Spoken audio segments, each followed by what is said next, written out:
Hi everybody, my name's Ilah Renzi. I'm a board certified clinical hypnotherapist here in Visalia, California, and I founded Central Valley Hypnotherapy.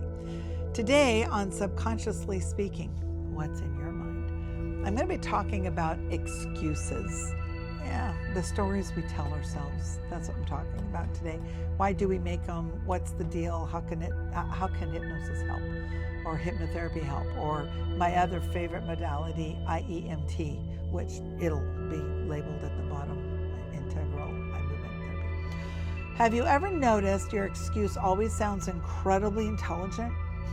It's never I wanna or it's gonna. It's always that, given the economic climate and Mercury in retrograde, this isn't the ideal time. Well, that's all about our excuses. And that's what we're going to talk about today, our excuses. Now, I'm using notes from my phone because I was trying to write them down and I decided it was just easier to use them off my phone. So excuse me if I look down once in a while. I'm trying to get away from doing that, but you know what? It's a crutch. Forgive me. It's just a crutch. So excuses are the stories we tell ourselves. We find a situation that we're in, and here's the thing. As I'm researching this, I'm learning too, like some definitions about excuses and what's the purpose of them. A lot of times it's just to protect ourselves, but what are we protecting ourselves from? Well, change. And that's a whole other, I think that's episode 3, change work. If you go back to episode 2, a lot of this will also marry up with that. But we make excuses. We make excuses for time, for money, and for too old or too young. We make excuses. We're just not motivated. I don't want to. Yeah, that Mercury in retrograde, Jupiter's not lined up with the stars, whatever. But excuses, it's not the excuse itself, but asking yourself, what am I protecting myself from? You notice I didn't say what you are protecting yourself from, because I don't know what you're protecting yourself from, but I'm going to use the pronoun and put it on me. What am I protecting myself from? Because I have an excuse for a lot of things that I should be doing that I'm not, and a lot of that is I don't want to, and I'm not holding myself accountable. There's key right there, holding yourself accountable. I just came up with that right off the top of my head. Our subconscious mind has one primary purpose, assignment: keep me safe. And it doesn't care if we are successful or if we're wealthy or if something fits into our little box. It doesn't matter. None of that matters. Even confidence doesn't matter to the subconscious mind. Safety matters. It's looking around to see what might hurt it or hurt me. And anything that might feel emotionally risky, yeah, you're gonna make an excuse. It's not a lie. Your subconscious mind doesn't lie. As a matter of fact, you ever find yourself telling a story and you say, oh, wait a minute, that's not right, I just lied. And then you start to tell the story again. Wait a minute, that wasn't right. I was 17, not 16. No, wait a minute, I was 21. And you keep changing your mind about something. That's your subconscious mind correcting you. Nope, that's not the way it happened. No, I think, I'm not a scientist on this, I'm not a psychologist on this. This is in my feeble head. But I think there's some truth in somebody who is a pathological liar, that they won't listen to that voice in their head, and they just continue on with their individual lies that they go on. So let's talk about an example. 2 people have the same 24 hours in the day. One says, I don't have time to exercise, and the other one says, I'm going to make time to exercise because. Now, this week, I didn't make time. It's not that I don't have time. I didn't make time because I need to be at the gym at 6:15 in the morning because I want to get it over with. So next week, 3 days, I'm going to not make any more excuses. I'm making the time. I mean, if I'm not up at the gym at 6:15, I'm just sleeping or drinking coffee. I know that's really important, isn't it? So don't make any more excuses about going to the gym. Get up and get going. If you want a good one, just give me a call. We make time, because if time is an excuse for what matters, somebody passes away, and now there's a memorial service. You make time. You just made time for that person who's passed instead of making time for when they were here. Oh, I know, I just hit that one hard, didn't I? Oh, I just hit that one hard, didn't I? Right with a knife. It's our own internal stories. Excuses are they're fascinating because they sound logical. It's like, let's just wait till things settle down. Let's wait till you have more money. Let's wait until the kids are older. Let's wait till work slows down, and then I need some more confidence before I can go into blah, blah, blah. And the problem is, in any of that, life almost never settles down. There's always another Monday. We want to get it off. There's always another holiday, another project, another obstacle, another birthday, another whatever. Oh, we'll do it next time. Oh, I can't do it this time because. But here's a question. If I magically removed the excuse for you, what would you have to face? Now, I'm going to use myself in this example. I'm working on a project. It's well overdue, although there isn't really a due date, and I've been using grief as my reason why it's not done. And part of that may very well be true. But I think probably 50% of it is just an excuse because I have to move forward. I have to make a step forward, and it's going to create more busy for me. So if I'm becoming more busier, I should say it correctly, busier in my company, my business, I will have less time for other things. Well, I'm enjoying these other things right now. I need to, it doesn't mean I have to stop. I just need to slow down so that I can do this project and get this project done, which I will tell everybody about when it's done. But right now, I'm not ready to go there. So don't make excuses for me. But what would you face if your excuse was magically disappearing? Just face it right here and in your own imagination. If money disappeared as an excuse, what would you have? What risk would you have going forward? What would be the failure? There wouldn't be. You would be moving forward. If time issue disappeared, would you have to discover you simply don't enjoy the XYZ, whatever it is? If confidence suddenly appeared, oh, I'm so confident about this, would you actually have to walk into the room and deal with the whatever? This question, if the obstacle was removed, what are you facing? That changes everything. Go back to episode 3. Many excuses are simply fear wearing a disguise. Excuses can actually become the bully in your life. And I will call my clients out. So if you come into a session with me and you're giving me excuses, I'll be kind, but I will call you out on them, and I'll let you know, because I'm writing things down. I'm going to let you know that's just, all of this sounds like an excuse. And I've even, one of the reasons they strongly urge hypnotherapists not to work with family or friends outside of just practice, but not therapeutically, is they don't want to, it's hard to take authority from somebody you're close with. What did someone say? Familiarity breeds disrespect. So the more familiar you are with somebody, you respect them, but your disrespect in an authority role can be very skewed.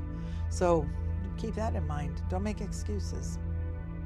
There's also a fear of judgment. There's a fear of change, that fear of success. All of these things are things that I can help you with.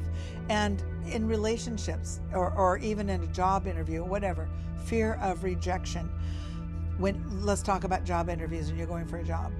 Your job going into these interviews is to get the no. Just get no. Practice accepting no. Get it in your head, it's no. So when yes happens, oh my gosh, all those no's created that one yes. And you're learning something. You're taking in the learnings of what that no meant each and every time. If you want help on that, I can help you. It's a 5-minute phone call with me. It's free. Just give me a call. I'll help you. If I always answer my phone unless I'm with a client. Okay, even in the middle of the night, I'll answer my phone, and I'm usually happy about it. Admitting you're afraid of the excuse you're trying to make to avoid the obstacle you're trying to do. there is something there you can actually work on, just like I said. But we tell ourselves we're just too busy. We're just too this. And if I'm at my office here, I think about my house, and I have laundry to put away. I've got my domestic duties. I got the dishes. I got whatever. And then I'm at home. I think about being here at the office, so I make excuses. I need to let this go to do that. You know what? It is a question of balance, balancing whatever it is, and eliminating the excuses. You're facing a fear, you're facing a judgment, but that kind of, it collapses with the modalities that I can encourage you with. It does really help. Okay, this is Wednesday when this drops. I don't know what the date is, but it's usually a Wednesday when these drop. So hopefully in a week, when you see this, I should already have that project pretty well done. Okay, that's my not making any more excuses pledge for myself. But remember, the subconscious mind likes things comfort zone, keep things the way they are. That's why it's difficult to make a change, because you like it the way it is. Subconscious mind's going to come poke on you until you either go back to the way things were. Give it an inch, it'll take a while. Smokers, don't ever take a puff. If you've quit smoking or quit your nicotine and it's tempting, don't yield into the temptation. Just lean into the withdrawal for a minute. Breathe. Suck on a dill pickle. Go watch a video. Go mop the floor. Wax the driveway. Do something for those 2 or 3 minutes, because your subconscious mind's doing this. Come on, just come back for just a minute. It's just one. It's one puff. It's just, come on. Comfort zone. You're making excuses. Well, it is just one puff. I won't go back to my full habit. One puff, especially if you liked it. It's over. I have not had a puff of a cigarette in 37 and a half years. Not one puff. Secondhand smoke, I have to get away from it. No. So people say stuff like why they hate their jobs, their relationships hurt, habits they despise, whatever it is that's going on, like smoking. They despise it, but they do it anyway. It's not that it's enjoyable, they don't like it. It's predictable. Subconscious mind loves predictable. Comparing just the lack of your motivation. And what is it that's going to get you motivated? Forget motivation. What you need to build is momentum. Let's say you're overwhelmed. You need momentum. How do I do momentum? One fork at a time. How do you eat an elephant? One bite at a time. So you gotta do the dishes. This is something so simple. Do the dishes. But I want to do the dishes. And you got a sink full, and they got to get done. It'll take you 12 minutes to get them done. I know I'm really good at dishes. I hate them, but I'm really good at them. So I know how long it takes. And I'll count how many. I have 16 dishes. Well, if I just do these 3 forks, that's it. I'm just going to do these 3 forks and go have a cup of tea. What happens?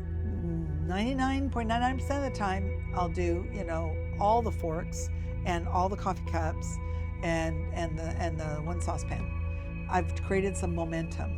Now, when I create that momentum, now I'm wiping the counters, I'm looking at my clean dishes in the draining or some are in the dishwasher, whatever. I'm wiping the counters down. I've created motivation. Now I want to do more. Oh, what I've done so far is to clean out the spice cabinet, wipe down a shelf, whatever. But that momentum created motivation. And when you do that, your overwhelm goes from here down to here, and you start to feel so good. The whole I won't, a lot of us think we have willpower. We have won't power, and willpower only works at the conscious level, not at the subconscious level. But let's use our imagination. Our imagination is our strongest tool. So imagining the truth that we think is protecting us. Remember, the subconscious mind can't lie. Our imagination, it creates a belief. It explains the reasons why the belief or the excuse is there, and it sounds logical, and we just go with it. Maybe instead of I won't, you use a phrase like, I've not chosen to do such and so yet. I've not chosen to yet. Okay, so now you're telling yourself, I have not chosen to do whatever it is you're doing. And that gives you responsibility. And you're not giving excuse to an authority. One of my favorite quotes, whether you think you can or you think you can't, you're probably right. That's it in a nutshell right there. Subconscious mind's always listening, always, especially if you're talking out loud, you're thinking it, you're talking it, and then you're hearing it again, and it goes back. So it becomes familiar. When you're in my office, I'm having you talk. I'm writing down things that you say that are positive because you thought it, you said it, you hear it. Now I'm going to give it back to you in a state of hypnosis. But every excuse you give to your subconscious mind, to yourself, is just another instruction to stay where you are. So this week, my challenge, become an excuse detective. Look at your excuses and don't judge yourself. Just take some learnings. Learn what your excuses are and just take notice. Doesn't mean you have to do anything with it. Just take notice. Every excuse is pointing towards something worth exploring. Okay? And just sit with it for a minute. Okay, I don't want to go make my bed. Well, something you should do immediately after you get out of bed so you don't crawl back into it. Make it pretty. And then you really don't want it because it looks so pretty and so inviting at the end of the day. And then ask yourself, what is this excuse protecting me from? Your answers may surprise you. They surprise me sometimes. And I'm going to do the same challenge. I'm going to work on that project. I'm going to come back at the next episode and give an update because my producers here are going to remind me that I made this challenge and they're not going to let me forget.